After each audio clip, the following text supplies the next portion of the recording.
This is a HeadGum podcast. Folks, it's time to get Quip. Me and Joe do it. It makes toothbrushing easy. Brushing your teeth, just like making love. The kind of thing you don't really know if you're doing it right till you start doing it right.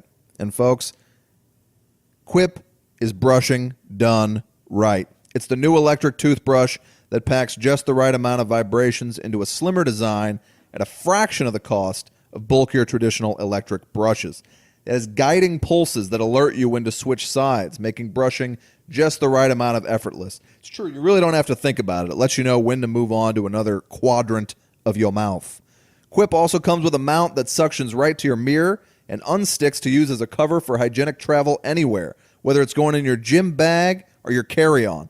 And because the thing that cleans your mouth should also be clean, Quip's subscription plan or subquiption plan, surprised they didn't think of that, I'll have to let them know, refreshes your brush on a dentist-recommended schedule. They deliver new brush heads every 3 months for just $5, including free shipping worldwide. Quip's backed by a network of over 10,000 dental professionals, including dentists, hygienists, and dental students. Most toothbrushes don't get named one of Time Magazine's best inventions of the year, but Quip did. It's time to find out for yourself why. Quip starts at just $25, and if you go to getquip.com/CU right now, you'll get your first refill pack free with a Quip electric toothbrush. That's your first refill pack free at getquip.com/CU. GETQUIP.com/CU. Folks, it's going to be love at first brush.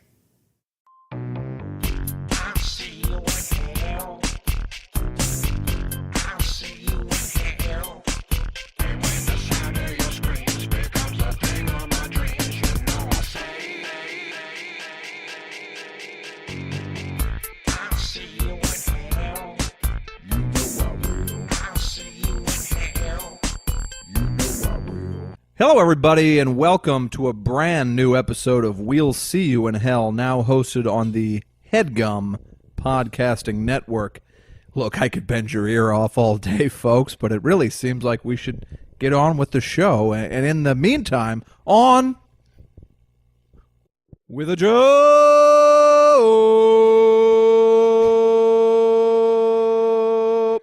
I kind of miss the high-pitched ones now. I know you're trying to diversify it, I know. I don't give it any thought. It's whatever comes out of me. I'm feeling a little lower than normal. Perhaps it's that we're recording it at 3 p.m. instead of our usual 10. You know. Look at that waveform up there. Look how big that Joe is. I think people like a variety. Yeah, I mean, the wave backs me up. We're looking at it. We look at our sound waves up on the TV. And that was a powerful Joe, whether you liked it or not. I didn't dislike it. I'm noticing I'm anticipating the higher pitched one. Yeah. And then it doesn't. Well, go back through the archives, Joe. You'll find plenty there. I'm just going to get right into it, folks. As a homeowner, I have to pay property tax. It's probably not what you expected me to kick things off with. Well, no, this is the new direction of the podcast. Is talking about business. Yeah, this isn't an ad. I'm telling you about something. So, look, it's Los Angeles. Things are crazy. I'm just going to give you the figure. It's shocking. Here's what it is. I'm required every year to pay 2 installments of roughly $8,000. It's a lot of money. It's a lot of money, but, you know, tax deductions, ideally it kind of comes out in the wash. It doesn't, but whatever. So I pay them. The second I get the bill, I'm like, all right, obviously I'm paying this immediately. You don't want to get in trouble with the government. So I paid both. You pay them on 2 different shifts, about 6 months apart. I get my confirmation on each. And I get in the mail the other day, notice of delinquent property tax. Uh-huh. Pink slip, whatever. And it says that I didn't pay it. There was an issue where, as everyone has done a million times, my account number and my routing number were switched. Okay. You know how you just don't know which is which on a check? Yeah. I've never known. I always look it up, and I always fuck it up.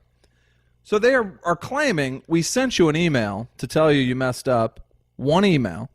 You did not fix the error, and now you owe us $1,000 additional as a fine. Yep. That's $1,000. That's your government. There's your government. That's not my government, Joe. It's I not guess mine. it is. But I was furious, and I send out an email to people, and I place a call. I'm just like, look, now that I got you on the phone, which took hours, of course. Yeah. It's like, Teresa, you have never made this mistake where you switch the accounting number and the routing number. Do you feel that that's $1,000 mistake? Right. You have a record of me attempting to pay it on time and in full. Right. It's not like I'm dodging it. You Right. all know that I tried to pay it on February 10th or whatever. She might have thought you were pulling a Costanza. I sometimes forget to sign the check. Yeah, You know, maybe. Roseanne did that as well Yeah? back in the day. And, you know, I knew full well, even though I waited on hold for 4 hours, even though I sent these emails, I know full well I'm paying that $1,000. I know it. I know it. This woman can't give me a, sir, I do understand, but that's our policy. Didn't even give me an understand. She goes right into anger mode. We sent you an email. So you got the email. I said, well, I'm telling you I didn't get it. And I searched my junk and I searched everything else, and I don't have it. Right. So there was no warning given to me, no second warning. You'd think there would be a couple warnings in the situation of a $1,000 fine. And in addition, I received a confirmation email telling me my payment was accepted. So you have to see why I'm confused. Sir, she kept cutting me off, wanted to get off the phone. Not an apology, not an I know it sucks, not an anything to just make it better. Right. I said, is there anyone I can talk to who could help? She goes, you can appeal it. It's going to take a lot of time. It's going to have the same result. Now, I'm going to let you go. Thank you, sir, and hangs up the phone. That is your government for you. I'm just disgusted with everything.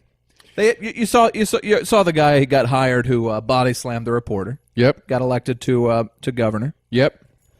You saw Trump push the man out of the way so he could walk ahead of him. Saw that.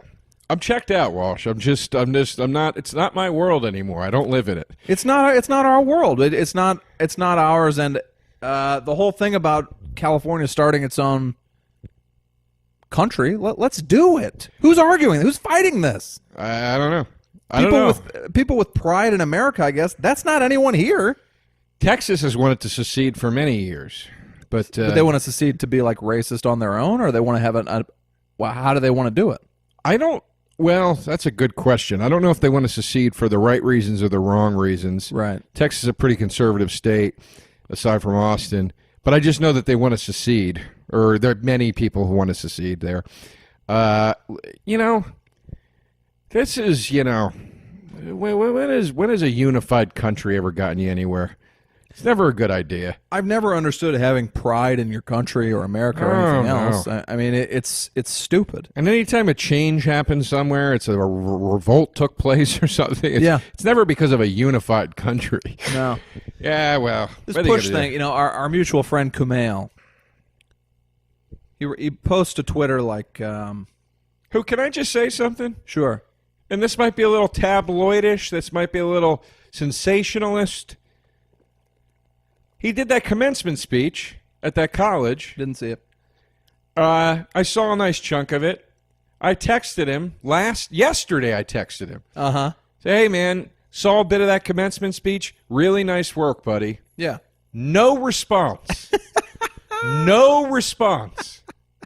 Now, you were talking to me before this podcast started about another person not responding to you. I mean, you're really kind of getting to be persona non grata. I got to be honest. I texted you yesterday at about 11 a.m., didn't hear back till 9. I was like, does everybody just hate me? I didn't know what was going on. Well, I was truly busy. I don't know what their excuse is, but... yeah,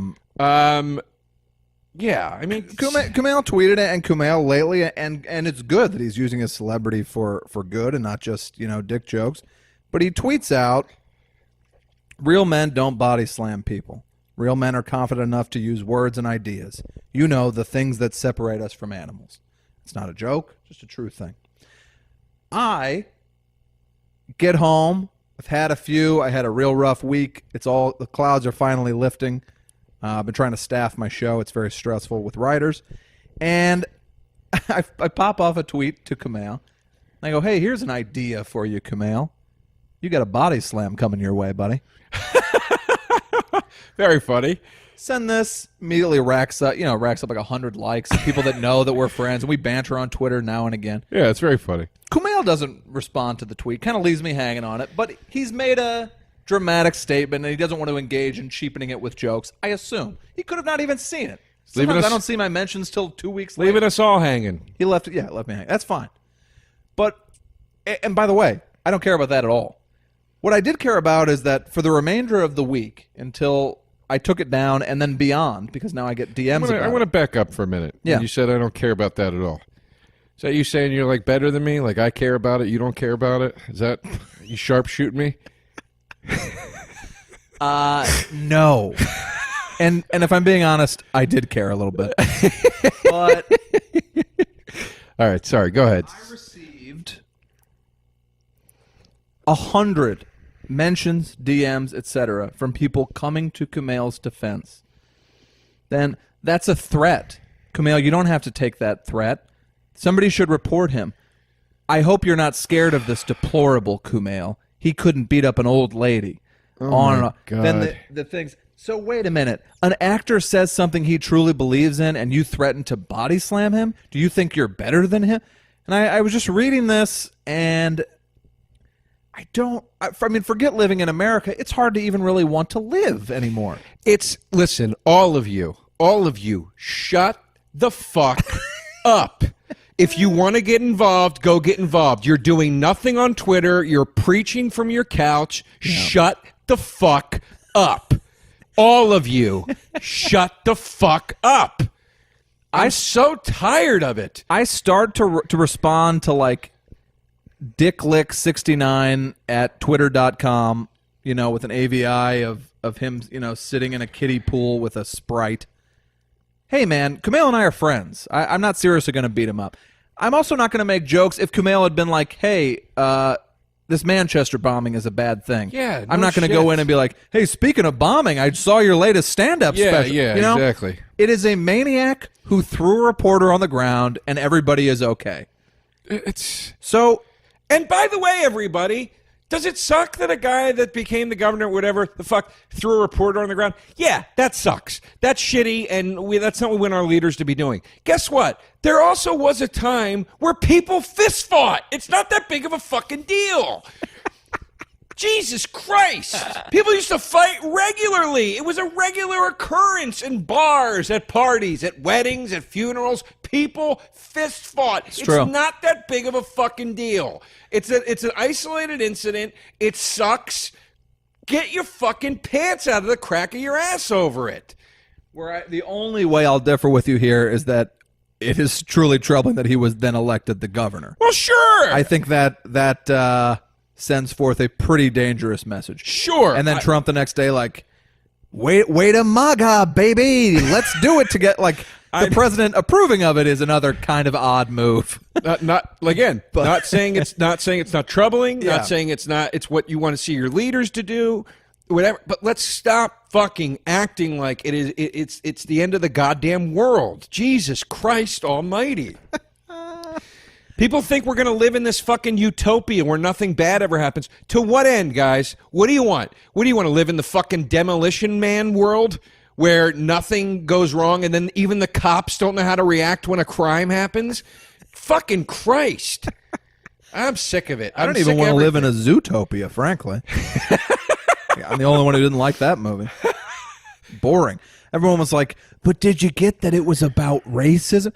Yeah, it was thuddingly obvious from the first moment of the movie. That's what kind of irritates. Like if an animated movie or like a dumb comedy has the slightest trace of social commentary, no matter how obvious or poorly done, everyone nuts their pants. Yeah. Did you pick up on the subtlety? I did. It's because I'll say this again to all of you. And I'm not necessarily saying our listeners. I'm just saying the people that fall into these categories. If you're listening, you have great taste and are probably excluded from this. The people that do what you're talking about, all of you people, you think you're smart. You're not smart. You're fucking stupid. And somebody did a stupid thing in a movie and it made you feel smart. Well, you think you're special now? You're not fucking special. You're not special. You're not smart. You're not insightful. It was made dumb for you to feel smart. You were duped. You were tricked. You're a fucking moron. Go back on Twitter and fucking tell somebody making a joke that they should be banned from fucking social media. You fucking shits. A joke to my friend also. Yeah, exactly. To our friend. Where's my text back canal? These are busy people. I mean, What am I, just sitting around here all day? Now, disregard the fact that I am. I was gonna say, I think so actually, but that's fine. Folks, our topic today, and we're not quite there yet, but we are going to get into all things Twin Peaks, and we're focusing specifically on Fire Walk with Me because it's been out, and a lot of people have recently watched it because they are preparing for the new Showtime rebirth of the show. Well, it has been launched. I mean, it's premiered. I didn't say it hadn't. Oh, you said they were preparing. Oh, I'm sorry. I thought you meant like Showtime was preparing for. Sorry, I misunderstood you. I apologize. No, but they put, a lot of my friends have been like, have you seen this Fire Walk with Me? I finally saw it for the first time because Showtime put it all on their app. And I see. The Now whole I got series you. and the movie. We're not going to spoil anything, although it's fairly difficult to spoil things from the. I've only seen the first 3. Joe's seen the first 4. But We'll be spoiling Fire Walk with Me because that's been out. Yeah, that's your Fire problem. Walk with Me will be spoiled. But not the new show. Before we get there, let's go into Pat's movie corner. I have again been extremely busy. If you can start, I'll try to think if I watched anything. I've seen 1 or 2 things. I watched. Oh, and I have something for Joe Scary Stuff today, too. I watched a wonderful documentary on Hulu called Batman and Bill. Go on. It is a documentary about Bill Finger, the co-creator of Batman that never received any credit or money for the creation of this global sensation brand product, whatever you want to call it. How so? Bob Kane never gave him credit. Bob Kane orchestrated a contract where he could just say that it was always him getting the credit, and he never bothered to go back to the guy that he co-created with to try to help him out. So you got to read contracts, folks. Yeah. After that founder and after what I'm hearing now, you got to read those contracts. So it's a wonderful documentary. It's very moving. It's heartbreaking, and it's basically about a filmmaker's quest to figure out how to get Bill Finger's name on Batman forever. Not Batman Forever. Just the movie Batman Forever. That's the one he particularly enjoyed. Yeah, but so it's a really, really wonderful film. I really enjoyed it. It's, like I said, it's a lot of different emotions, but there's a lot of hope in it. Not a word you hear me use quite frequently. No. A lot of hope in it, and I enjoyed it quite a bit. I also recently I purchased at Best Buy the complete series of the original Flash TV show from 1990. Who's in that? John Wesley Shipp? I believe that is his name. You psycho. How the hell do you know the guy's name? It's a recurring joke. There's a guy who calls into the Best Show with Tom Sharpling and is obsessed with John Wesley Shipp. It's a real guy. It's not a bit, and he's obsessed with the work of John Wesley Shipp. All right. Well, it is John Wesley Shipp, and he plays a great Flash. And I bring this up I know it's a TV show, but the pilot for the TV show is a movie. And I thought it was a very cool Flash movie. It was the first live-action adaptation of the Flash. You all know how I feel about DC. I think it's worth checking out. I got the whole series at Best Buy for $10, so you can't really beat that.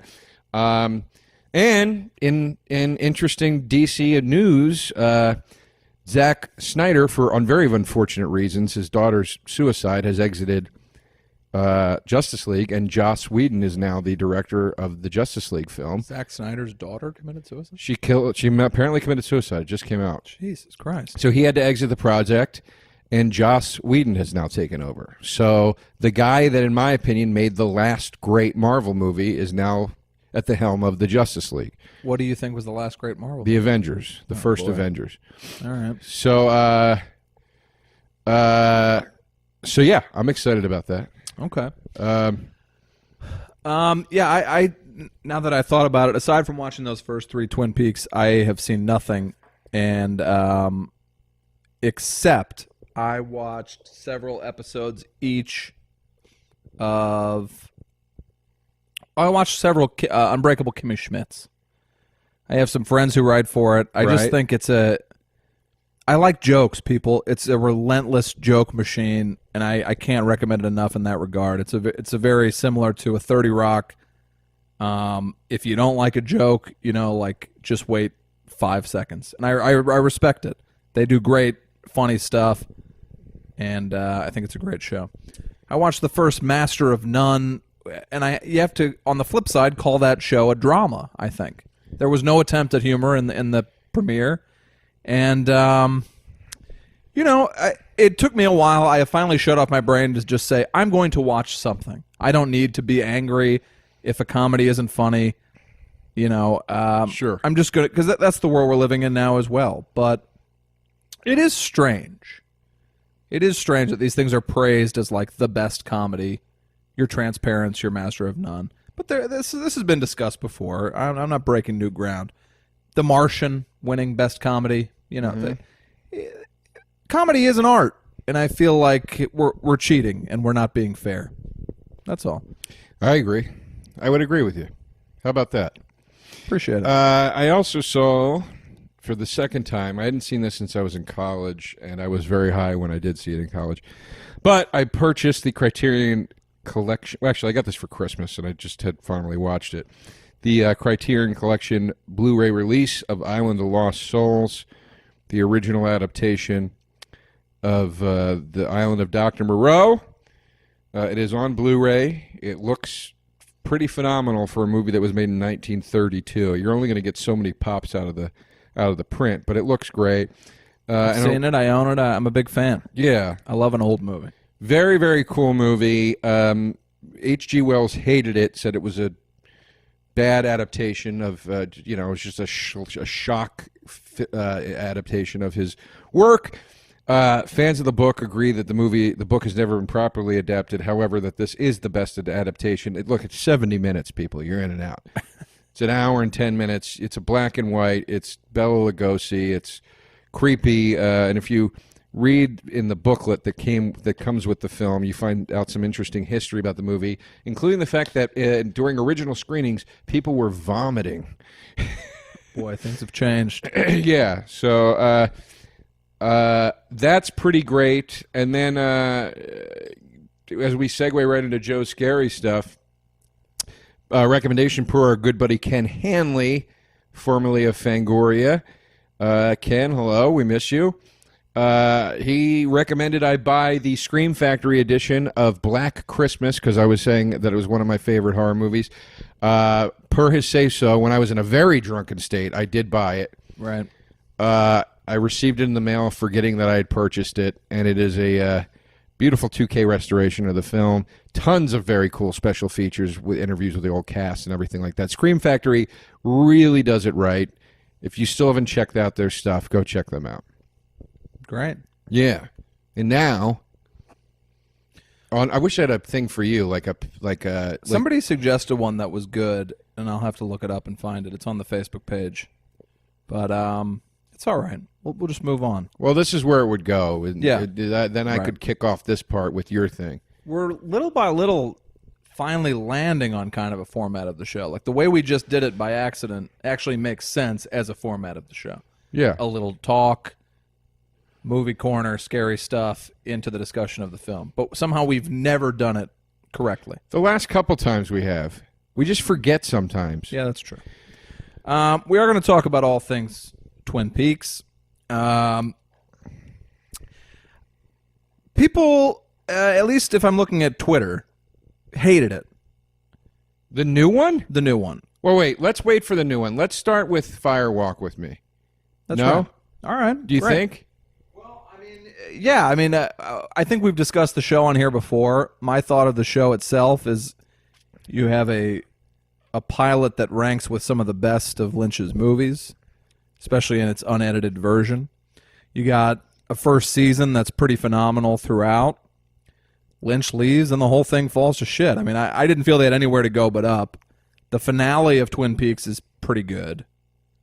But, I mean, they just completely lost the way. There was a 6-episode arc about installing Venetian blinds in season 2 of Twin Peaks. Isn't that in season 1? with the eye patch lady keeps talking about her Venetian blinds. I believe that's got to be 2, but maybe I'm wrong. I think that's 1, man. All right. But look, season 2 has the multi-episode arc about Miss Twin Peaks, the beauty pageant. And you're like, what the fuck is this? Yeah.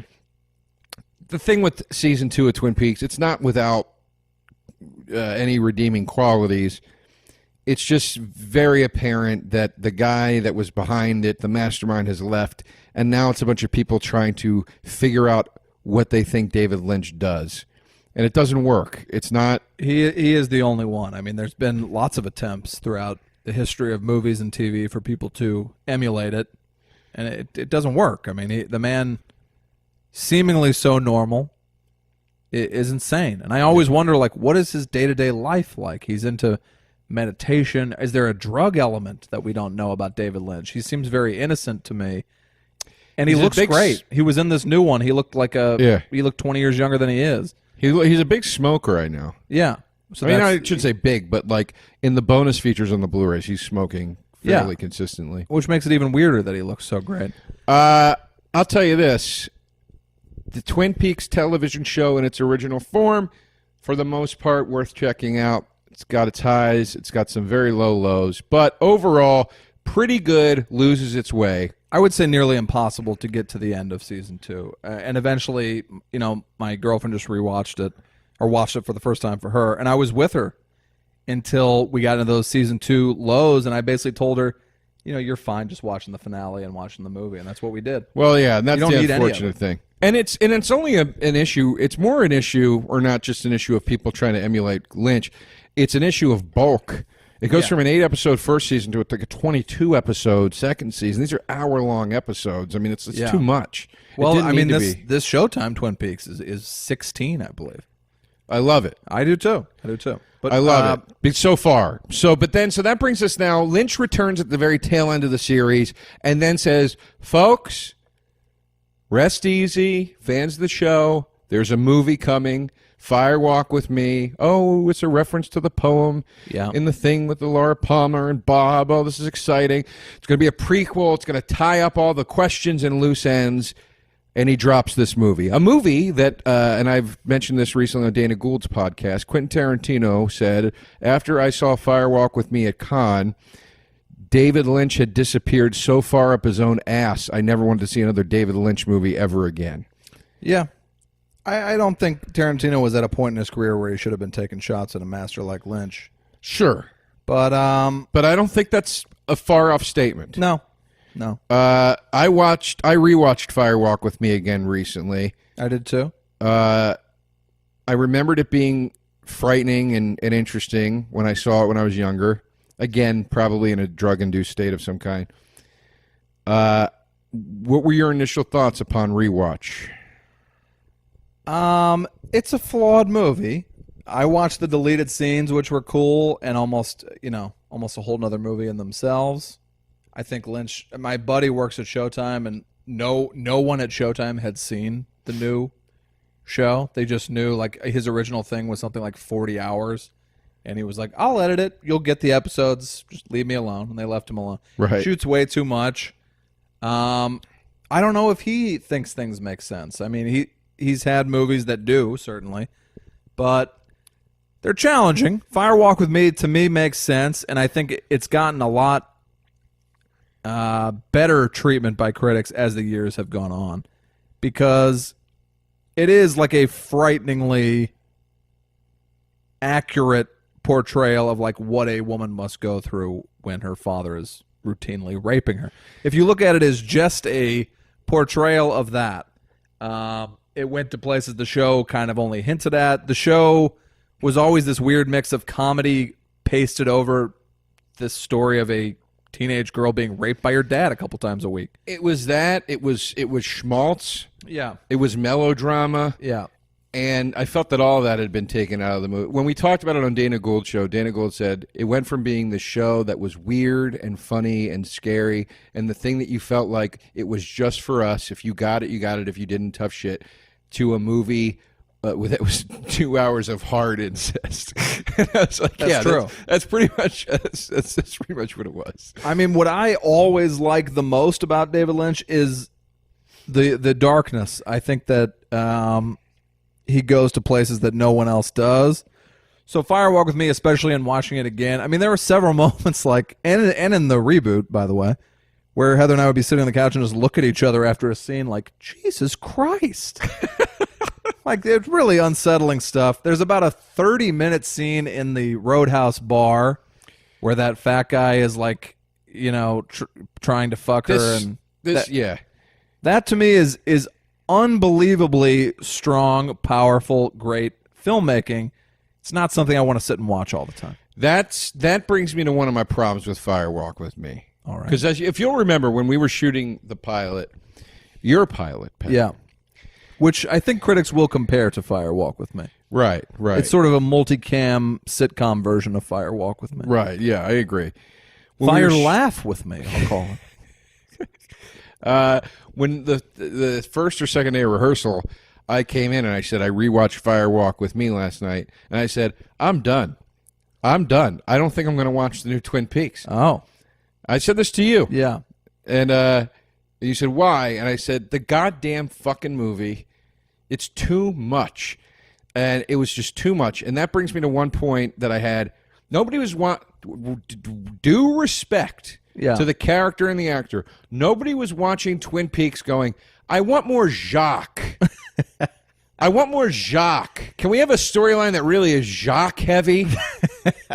That's true. And then they make the storyline, and then it's him like fucking Laura Palmer in red lights, and it's just like gross. It's like, I don't want to see this. It's disturbing me. And then they didn't get some of the biggest names from the show. You know, that was the other thing is, you know, what's her face wasn't in it. Lara Flynn walked. Lara Flynn Boyle. I mean, I didn't care. Why wasn't she in it? I think she just was like, yeah, I'm going to go be in like Men in Black 2 and all this other big shit. She was in like The Temp and doing her own starring. Remember The Temp? It's like Basic Instinct, but with a temp. Oh, God. It was one of those early 90s erotic thrillers. Sounds terrible. It wasn't great. She's in Wayne's World as well. She is in Wayne's World. Runs into the car. Yeah, I think, look, there have long been rumors that Lara Flynn Boyle is not the easiest person to work with. Yeah. So I feel like the fact that she and Michael Anderson are not back in the new series is proof of that. You know, I feel like the only way Michael Anderson is not in that who's Michael Anderson? He's the little person that talks backwards. Oh, okay. I mean, the only reason that I can deduce that he is not in that is because of some kind of contractual dispute or something. Is he alive? Yeah, he took to Facebook to be like, yeah, well, people were being like, you are Twin Peaks. Why aren't you in it? He's like, the producers seem to think differently. Wow. And I was like, no offense, how stupid do you have to be to not just go do the fucking show? What is he doing? Is he a realtor now? I don't know. Like, so I'm just like, this has got to be He probably asked for like $1 million. We're not. This isn't really spoiling anything about the new show, but they spend a good amount of time in the Black Lodge, and the fact that he's not there is like, you're like, why is he not here? It clearly wasn't a writing choice, right? He's not here for a reason. Anyway, well, and you know, Bob, who they cast Bob. So in the movie, we learn that, and it's sort of up to interpretation in the movie. I think Ray Wise should have been nominated for an Oscar for Fire Walk with Me. He's incredible. He's great in it. And what's her name? Cheryl Lee. For God's She's sake. great in it too. Just a nightmarish like state of mind to have to get into every day for both of those actors. But no. What do you think? Do you think that Bob truly is a demon who possessed her father and raped her through him, or do you think it was an excuse? No, I think it was a demon that possessed her father and raped her. And not that they have said anything in the new show to say that that's what's going on. Right. But I will say the new show is going to such crazy areas that I'm like, yeah, that's what happened. Like Bob is some kind of... Yeah, Bob... Well, I mean, look, you're going to watch the show, you're going to know this 5 seconds in. Bob possesses Dale Cooper. Right? That's not what I took it from it. No.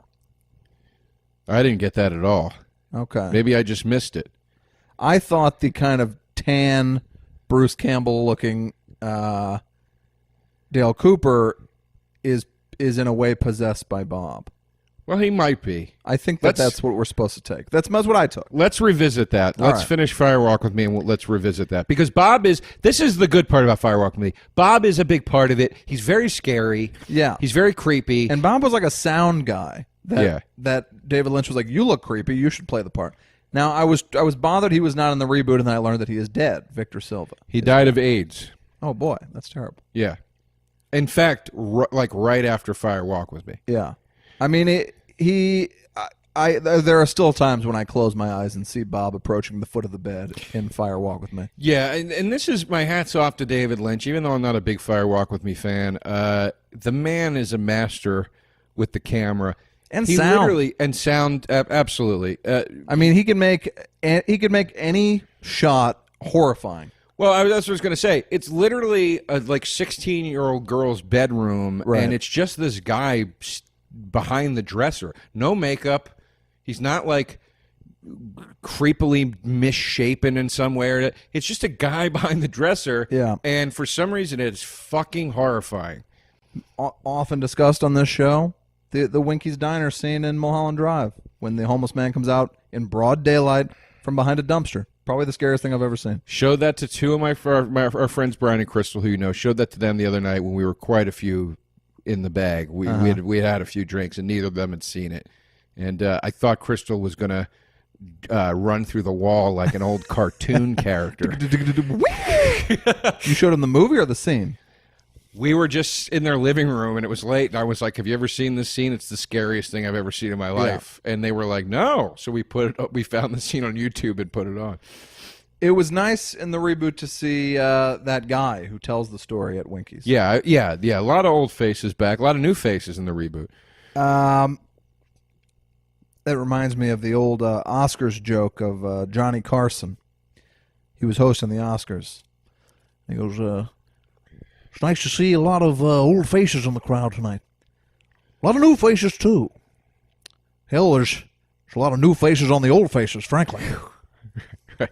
It's great. I miss that style of Now, joke. let me ask you a question. How long have you been working on that Carson impression? It's just now. Just now? I used to do it all the time. Was it great? Is that what you're saying? No. I was making a joke about... I was hoping you'd be like, every night I stand in the mirror for 20 minutes. No. I've done it before. I used to love doing with my dear friend Dave Feeney, was my coworker years ago. We used to love putting 3 70s names together to do that Karnak thing. So we'd be like, Lonnie Anderson, Dom DeLuise, and the Iran-Contra hearings. You know, like... Whoever could I don't know why it was funny, but it was funny. Would you have the punchline too, or no, just the setup? Just the setup, yeah. I'll tell you, I often go back and watch those old Carmack things and on like YouTube and stuff. They're so expertly written, it's enviable. Yeah. It's enviable. You're like, Jesus Christ, these are so tight. Yeah. But anyway, now the end of Fire Walk with Me wraps up in a, in my opinion, especially for something like Twin Peaks, a little too perfect a bow. All the hints and weird clues that you had seen through the series, the talking bird and who was in the cabin and how was Shelley's husband involved and all these things, it all just kind of finally is laid out. This is exactly how it went down. This is where she died. This is why the body washes up on this shore, blah, blah, blah, blah. My question is this.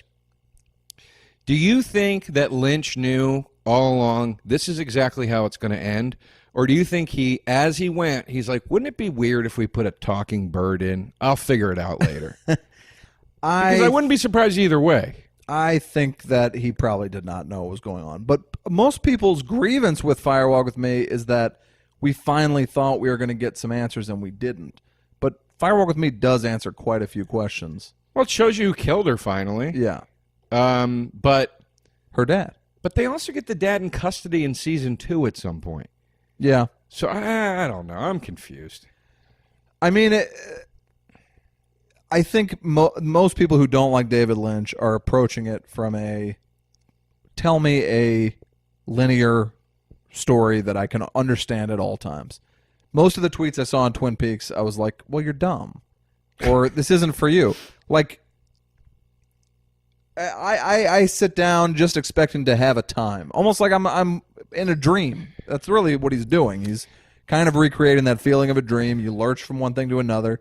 Maybe it will make sense. Maybe it won't. Maybe it does make sense. Maybe it doesn't. I describe every Lynch movie as a fever dream. That's good, Joe. It is good, isn't it? Yeah. That's how I describe them. I'm serious. Yeah, I mean, even the one about the guy on the tractor. It's just a wild. I love A Straight Story. I never saw it. I'm just kidding. You But I should really imagine see it's it. pretty straightforward, right? Oh, very much. It's rated G. It's rated G. But that guy Richard Farnsworth, Who shot himself? shot himself. Not in the movie, just in Right. real life. He was in like unbearable arthritis pain. I mean, it's Yeah. not like I don't know why you were just laughing about. I'm not. I'm killing laughing himself, because but- it's this beautiful. This man who has just a hellish brain creates this beautiful G-rated film that's like uplifting, and then the guy shoots himself right after. Right. No, Farnsworth also great in Misery. Oh, yeah. as like the old sheriff. But yeah, Straight Story is an amazing movie that too few have seen. I love that movie. I will check it out. It's on the David Lynch collection on my Showtime app, which, by the way, consists of Fire Walk with Me and A Straight Story.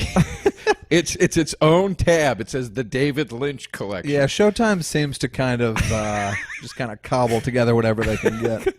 I watched the premiere. That is another thing I watched. The premiere of what's the new show about Dying comedians? Up Here? I'm dying. Is it any good? Not really, man. I mean, it's the opening is the Boogie Nights ripoff. They're walking a drink through the club, and then like if they didn't write in the script we're ripping off Boogie Nights, they're not playing fair. It was the exact same opening tracking shot, introducing people in the '70s club. I don't know if I can sit through another show of like comedians going, "When you're up there, it's the greatest feeling in the world." Like it's like, oh, for Christ's sake! And you're a comedian. Yeah. I mean, I haven't done it in too long. I can't even really refer to myself as a comedian anymore. I go in and out of it. I've been out for too long. But you're a comedian who is sick of it. Comedians. That's how I make my bread and butter. I know. You know, I don't mind saying. Comedians are sick of these shows. So how in the world could people across America not be like, I'm not watching another show about comedians? There's more shows about comedians than doctors or lawyers or cops. I was sort of close for a role on that show. Okay. Which And one? I'm dying up here. Which role? Oh, there was an asshole comic, and I was pretty close on it. Andrew Santino role? I don't know because I haven't Okay. seen the show, but you know, and reading the excerpts from it and stuff, I enjoyed what I read, and I met some of the producers. They were very nice. My friends are in it. I'm friends with Andrew. I'm friends with Al Madrigal. So, you know, I wish everybody well with the project. I hope it goes well for them. And like I said, what I read seemed pretty good. But I will say this. Comedians are ego fucking maniacs. The last thing they need is something else celebrating them. Their whole life is celebration. Yeah. You get on stage, you're celebrated by the audience. You're getting laughs for saying things that people would get fired from their regular jobs for saying. You're hooking up with people that are so far out of your fucking league. It's laughable. Right. You're getting overpaid to do essentially nothing. Like it's the last thing comics need is another one of these fucking documentaries. Like it's just so tough out there on the road, and you don't know what we go through. And shut the fuck up. Seriously, I mean, Jesus Christ. The truth is, you don't know what anyone else in the world goes through. Like, what are you Exactly. talking about? Exactly. Oh, is it tough on the road as some lady wakes up at 5 a.m. to take 3 buses to her 7 a.m. Walmart clock in Yeah. to feed her 6 kids? Shut up. And you sit in a hotel room for 18 hours and then talk for 20 minutes and leave. And here's the thing. If you don't want to do the road, fine. That's fine. I get it. If it's not for you, fine. Yeah. But stop. It doesn't have to be committed to tape, your plight. Yeah, I mean, this is the real thing of like this girl can't quite connect, and then they're like, but why don't you talk about yourself? So then she's up there and she's telling a few jokes about this and that, and then she's like, let me tell you about what's really going on. And then everybody's howling, laughing. I mean, I've seen that scene 40 times in the last year, probably, on television shows. It's not a bad show. It's well made. I wish them well as well. I'm going to watch episode 2. I just kind of feel like we've hit a real saturation point with comedian shows. Oh, can I show you this real quick? Yeah. I did this I showed this when I was on a date recently, and I showed this to the girl. I said, "This is one of my favorite things ever to see in a movie." For those of you at home that can't see me, I'm miming a phone right now. It's really convincing. Yeah, I love this gag in the movie. Ready? Baby, I love you. Everything is going to be all right. We're going to sign the deal, and it's all going to be great. Okay? Come on. Would I leave you hanging? Absolutely not. Okay, kiss. Bye-bye. Click. Schmuck. Yeah. Yep. Now, she said that's only been like in 3 movies. I'm like, no, that is like a classic. It's in there all the time. Yeah. Yeah. Well. Anyway, new Twin Peaks. Like we said, we're going to keep it spoiler-free. This is the best spoiler-free review I can give of this new TV show. I've watched all 4 episodes. Lynch, not only Lynch, but Twin Peaks is back.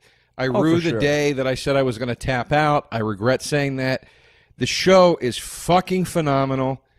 The one thing we will say, because Pat sort of gave it away, and again, this is something you learn very quickly. There are multiple Agent Coopers who are very, very different shades of personalities. One of them might be possessed by Bob, apparently. I need to go back and rewatch that now. I think so, by the way. I don't doubt it. I might have just missed it. Yeah. There's also this hasn't happened to me in many years. There's also a nude scene that got. I mean, the woman's body was magnificent. It burned into my mind. That coffee girl. I had 2. Are we talking the white girl or the black girl? Well, both are astonishing. But I love that Lynch is still doing it. I mean, when you're seeing that let's just be gross. That coffee scene, because she comes in all nerdy and everything, and then she strips down, and you're like, holy shit. The girl in the glass room, yeah. Yeah. I don't know why you're calling her, because she brought coffee. She brings the coffee. Okay, yeah. I wouldn't watch that scene and refer to it as the coffee scene. No, the coffee girl, I'm saying. Okay, because she always brings the coffee. You know, can I freak you out? I know, she was like a child actor or something. Yeah, she was the little girl in The Hand That Rocks the Cradle. I never saw that, so thank God I never saw it. This was my first introduction to her. I had to look her up and see that, but the nudity in that scene was really something spectacular. And Lynch really always takes me back to like the junior high days, where like you're seeing a butt and a thong, then you're quickly seeing the butt, then you're seeing a side boob, and it's all just planned beautifully. Like it's way more effective than if she had just stood there full frontal nude. I agree. That's the reason it's staying with you. It was like I agree. It was just he does well with. I mean, who hasn't cranked it out 45, 50 times to that scene in Mulholland Drive between the 2 ladies? It's a rough one to just sit there with your pants on through. But and then there's the black girl who is ridiculously hot, but she does play a prostitute, so it's a little less of a switch. Yeah, no, but I mean, but that's the insane. Thing. That's the thing, is that you're seeing her, and I was like, wow, and I was just like, Lynch will indulge that like 80s teen movie Porky's side of you. Like I was looking at her, and I was like, look at that butt from the side. Yeah. Oh my God, Becky, look at her butt. I was very into it, and I was like, I'd like a better look at that butt. But I probably won't get it because we're in a modern day, and nudity isn't really in movies and TV much. And also, your fiance is sitting next to you. That's so correct. You can't pause it and That's correct. pull out a microscope. But then Lynch cuts to her walking down the hall, full frontal naked, because he knows people are going to want to get a better look at this butt. And he's right. And I said, thank you. And then we cut back to her in the shower. And, you know, I'd say once an episode, Joe and I get a little gross. But it's a celebration of the female form. And Lynch makes you not feel creepy about it. Except, you know, he was very criticized by Siskel and Ebert and Blue Velvet for having Rossellini walk in completely naked. They found that exploitative. But well, you know. He's a man who knows what he's doing with sex and nudity and with everything else. It just feels good. The best review I read of the show is this is not an effort in nostalgia. Twin Peaks, the return is a celebration of Lynch's entire career. You're not just seeing elements of Twin Peaks, you're seeing elements of everything Lynch has ever done, including Eraserhead, which I agree. A lot of Eraserhead. A lot of weird Eraserhead moments in it. The show is terrifying. It's funny. Yeah. It's erotic. It's unsettling. It's confusing. It's everything that made Twin Peaks good. I would dare say it's better so far than the original show, only because now they're on Showtime and they can push the limits more and get even fucking crazier.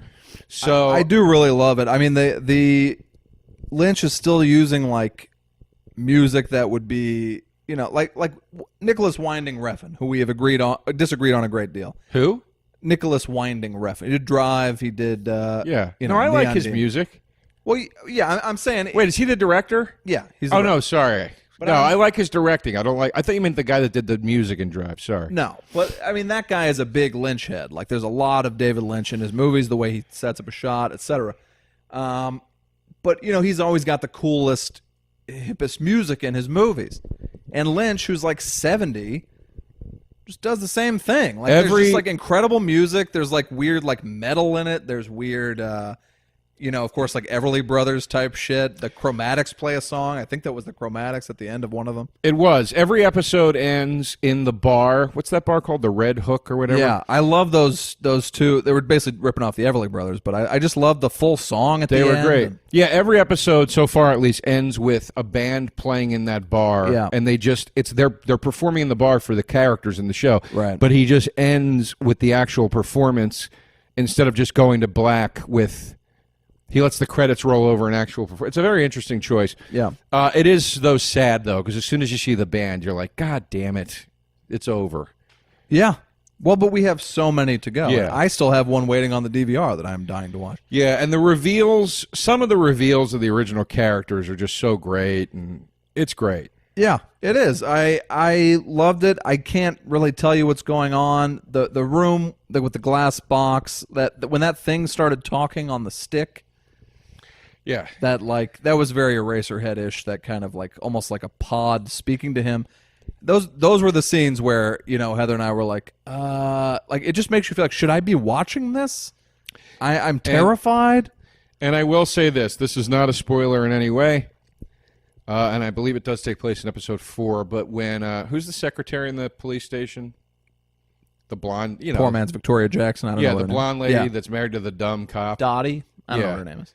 When there's a scene where their son shows up in episode 4, and it is my favorite scene so far in the series, and I was howling laughing. All right, I haven't seen that yet. So now you told me though that a friend had told you that the scariest thing he's ever seen was in like the first or second episode. Well, so a critic wrote that. What do you think that was? Well, I don't want to say because it's a very cool thing, and I think the listeners should experience that. Because when I saw it, and I think I know what it was, I was like, oh shit! I think that's what he was talking about. Because I don't want to ruin it. There were a few really horrifying moments in there. I just didn't know which one you meant or he meant. I'll tell you off the air. That's fine. Folks, that's our show. Catch me at Joe DeRosa Comedy on Twitter and Instagram. Thank you all for your 5-star reviews of this show and my albums. Thank you for helping me pull up the album ratings for the dregs of those troll reviews. I appreciate it. I got a lot of tour dates coming your way. I will be in June in San Diego at the American Comedy Company. I will be also at the Cluster Fest in San Francisco. I will also be at the Stress Factory in New Brunswick, New Jersey. In July, I will be at the Punchline Comedy Club in Philadelphia, Pennsylvania. I will be at Cap City Comedy Club in Austin.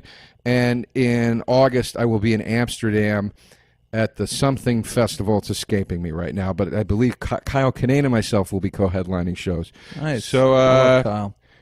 So I'll see you out there. I am at the Patrick Walsh on Instagram and Twitter. That's all we really got, folks. I think, as I said, coming up, I would expect a Kingsman Secret Service episode. I would expect what's the big movie coming out? We got Wonder Woman. We got Pirates 5. Ooh. We got to do a Wonder Woman. All right. Yeah, I guess there'll probably be a Wonder Woman. And we're not neglecting a request. I keep seeing Lost Boys come up. I think that's one that we'll do soon. And I'll keep you updated on the Facebook page. Thank you guys very much. We'll see you next week, and we'll see you in hell.